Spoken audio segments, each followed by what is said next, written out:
Here's the thing. A couple days ago when I hosted, I kind of went into this long segment about David Bell. And I'm not going to do that again, at least not in the same breath that I did a couple days ago.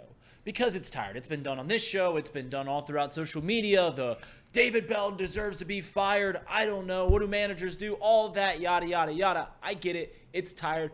But I want to say this. And I had this kind of revelation about yesterday as I was happy. The Cubs win a game against Cincinnati. But it's kind of been a recurring thing. And I'll reiterate my point that I believe that managers are undervalued by analytical community, analytical baseball, and the fact that I still think that having a leader can create a sort of personality to your team. A way that they conduct their business is brought on by your leader. I brought it up when I said a few days ago, and pretty much every time I talk about this, every baseball team that I ever played for, and once again, never played for a professional baseball team. Maybe it's a completely different vibe. I assume it is. But I will hold the idea that the team takes the personality of the manager. They go about the business the same way the manager does. And there's a few things that I think that maybe the personality, the way they conduct business kind of bleeds into how they actually play. One of those being, unfortunately, one-run games. And I know that that's the big thing that we always look at. You can't predict how a team does based on one-run games. The Miami Marlins made the postseason last year because they had an incredible run in one-run games. The Reds are 9-20 in one-run games this year. They go 500 in those 29 games. They are sitting above 500. They're sitting well in the thick of the playoff race, although I don't think they're too far behind the playoff race, the wild card race. What about in getaway days? What about the final game of the season or the series? How do the Reds play then? Well, they're 11-24. 11-24. Once again, you take to get a 500 record, and this team is well looking at a playoff berth. Okay, what are some other things that are an indictment on the way that a manager bestows his personality, about the way that they play baseball and its mental mistakes? Errors, base running errors. The Reds are have the fifth most errors in Major League Baseball. Teams ahead of them, the White Sox, the Marlins. Not too hard to realize those teams don't play winning baseball. And then we always get up in arms, it seems like once every week, about some terrible base running error. So you got to ask yourself, what is David Bell asking of his team? Is he pushing, this mold of excellence? Is he pushing what this team should be playing? Are they pushing good baseball? And I don't know.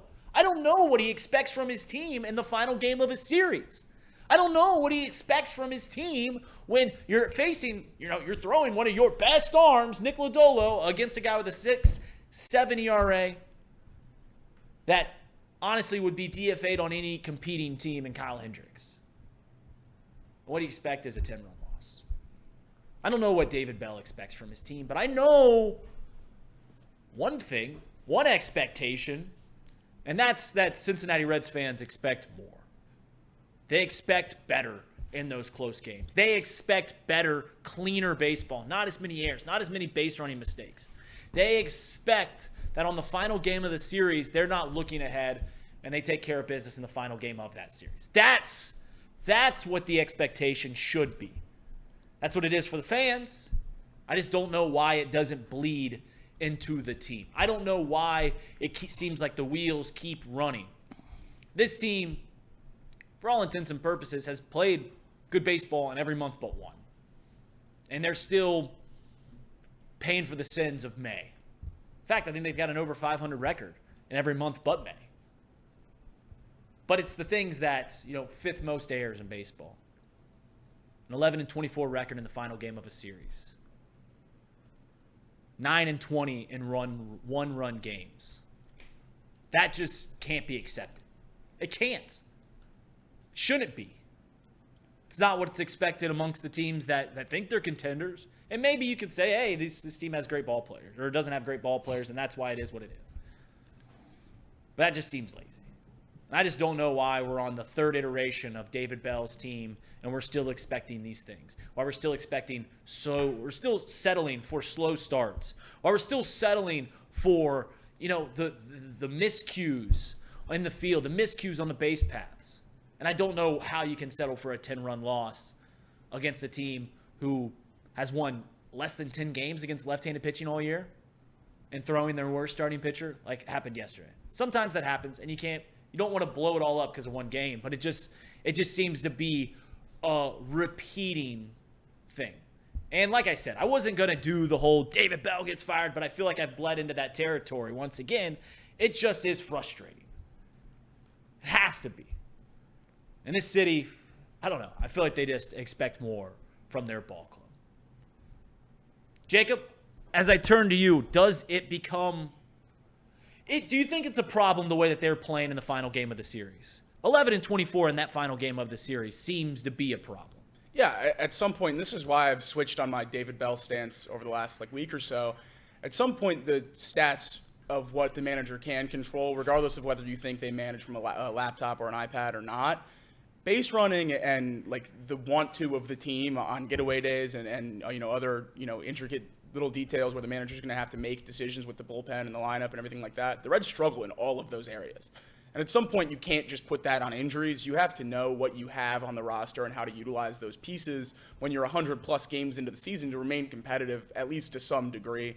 And David Bell simply hasn't done that. I mean, the team looks completely inept most of the time on the last game of the series. I mean, last night was at night, but most of the times in those afternoon getaway days, we completely punt those games. And it seems like last night, it being at night didn't change that. The team, I mean, obviously, Lodolo struggled, which no one really expected to see. He's struggled now for a couple starts in a row, but the lineup really didn't show out except for Fraley, who ended up hitting a home run to cut the lead in half. And that was really the only offense for the Reds. I mean, Kyle Hendricks with a 7 ERA had a no-hitter for the first 3 or 4 innings of that game, which is just insane. So at some point, it does fall on the manager, as long as I wanted to defend David Bell. And it wasn't even defending David Bell. It was just recognizing that I think he was pretty low on the totem pole of reasons why the Reds were struggling this year. Sure. But at some point, you have to make a change. And whether it's in this season, which I still think is unlikely just because of the way the Reds operate, or after the season, I would be shocked if David Bell was back next year as the manager. But yesterday, we saw the Reds promote basically everyone in their front office. So I don't know why we would necessarily expect a change, because they certainly seem happy with how everything's going. Good old pat on the back for the entire front office. Yeah, Phil Castellini, Employee of the Year for 15th year in a row. So congratulations to him. Good old pat on the back. Yeah. It's like I said before, leadership at the end of it is what you accept. It's if you accept small things to kind of mount, if you accept small mistakes, like in any place, whether it be, a local organization that you help run in your spare time, whether it be you're the boss of a corporation or you're the boss of a group of people, if you are a 7th grade basketball coach, what you allow is what your team ultimately becomes. And what has seemingly become of this Cincinnati Reds team is a team that on the final game of the series, they just no-show. Don't even come to the ballpark. They'll just take their L, get on the plane, and go wherever they're supposed to go next. And I just don't know where else you put the blame. I don't know where else you look to and say, this is unacceptable. Something has to change. I don't know how you keep rolling out the same thing over and over again and expect nothing to change or something to change. I just don't know. Jimbo, if you're Detroit Tigers, seemingly every single series went out to that final game, rubber match, chance for a sweep or a chance just to get one, and they no-show. Yeah, I mean, I would be frustrated, obviously, because being around a 500, within that 500 range ball club, knowing that you're more than likely going to lose every single last game of the series, that means you have to almost play perfectly the first 2 to have a chance to win the series at all. And if you're not winning series, you're not going to be a winning team. So just kind of punting it almost feels like they're punting on the last game of the series at this point.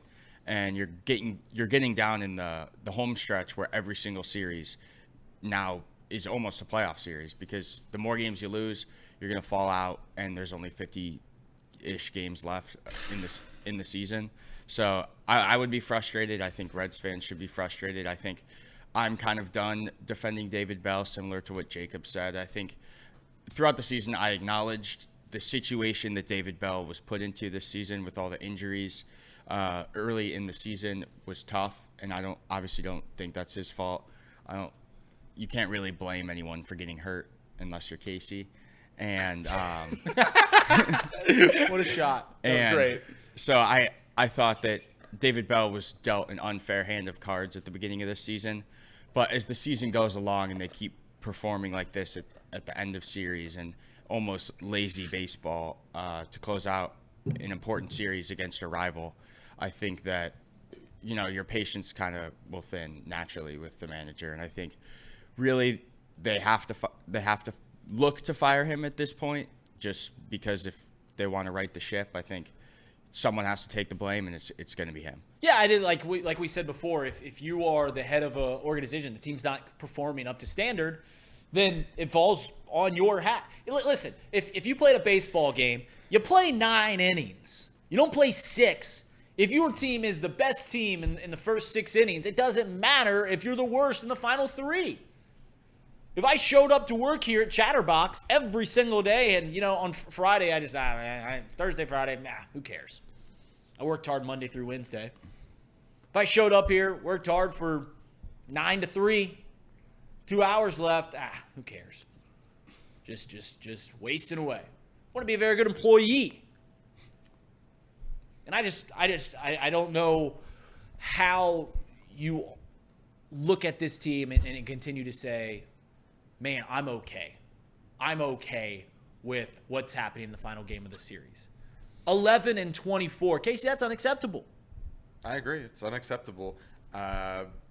Just about any professional sports team, you want them to be killers, and it would seem like you'd want them to finish and close out games, finish and close out series. Mm-hmm. They don't do that. 124 is wild. We talk about how often they win the first game but end up losing series. Well, that's a big reason why. They just don't know how to close out games, close out series. So much to the sentiment of everyone in this room, we've already said it time and time again, we're kind of done defending David Bell. There's no reason that you should be defending him. There's no good reason other than saying that he's in a position where it doesn't matter. Like that to me just doesn't make sense. Like, you got to change it up somehow. You got to get better chemistry, you got to get better morale in the locker room to where they're fighting. And I don't feel like they're fighting for anything right now. That's a good point. They're just kind of out there. They're just kind of going through the motions of the season, right? Like, you're barely below 500. Like, I don't know. It's just mediocrity. When a team dominates the first game of the series like the Cincinnati Reds do, and then vice versa, are terrible in the final game of the series, that is just quite literally that. Right. Lack of motivation going into the final game. Yeah. Nothing more than that. And I want to point something out in this room, and maybe it's because we don't have Elliot in here. Maybe it's because I know Kirby's pretty loud, and I even am reading the chat. When we would bring up fire David Bell months ago, and maybe it's just because of the fact that, we've talked about it so often, that it's becoming a lot more somber when we talk about it. It's not as fiery from the other side of people that want to keep him around. It's more of it's just a shrug of the shoulders. It's getting a lot more quiet when we talk about these things. It's not as loud. It's not as vitriol. There's not as hard opinions because we see what continued to happen and we see what is expected. In non-first game or non-final games of the series, this Reds team's 41-32. 9 games over. 11-24 in the final game of a series.